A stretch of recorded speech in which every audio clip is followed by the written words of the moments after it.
Naushad সিদ্দিকীকে hearing notice. ভাঙড়ের বিধায়ক Naushad সিদ্দিকীকে SIR শুনানিতে ডাক। 27শে জানুয়ারি হিয়ারিং এর ডাক নওশাদ সিদ্দিকীকে। তার এই পোস্ট হিয়ারিং এর নোটিশ তিনি পেয়েছেন, তবে তিনি তাতে আতঙ্কিত নন। এই পোস্ট তিনি করেছেন সোশ্যাল মিডিয়ায় পোস্ট করে জানিয়েছেন নওশাদ সিদ্দিকী যে তিনি হিয়ারিং নোটিশ পেয়েছেন। ভাঙড়ের বিধায়ক নওশাদ সিদ্দিকীকে হিয়ারিং নোটিশ। কথা বলবো, রানা প্রতিনিধি রয়েছেন সঙ্গে। রানা, হ্যাঁ দেখো, নওশাদ সিদ্দিকের হিয়ারিং এর নোটিশ ধরানো হয়েছে যে তার যে শুনানির কেন্দ্রে তাকে 27 তারিখে তাকে হাজিরা থাকার নির্দেশ দেওয়া হয়েছে।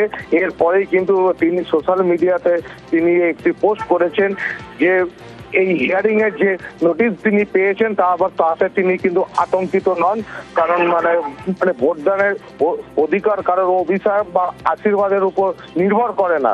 পাশাপাশি তিনি বলেছেন যে ভোটদানের অধিকার সংবিধানের 326-এর অনুচ্ছেদ অনুযায়ী থাকবে। ফলে এই যে যে নোটিশ নওশাদ সিদ্দিকী পেয়েছেন তাতে তিনি কোনোভাবেই আতঙ্কিত নন, কারণ যেটা থেকে জানা যাচ্ছে যে এটা ফরমালি নোটিশ। তিনি হিয়ারিং এ যাবেন এবং তার সমস্ত যা সঠিক যা পরিচয়পত্র যা আছে তিনি সেটা এসআইআর ক্যাম্পে গিয়ে তিনি এটা প্রদান করবেন। ওকে।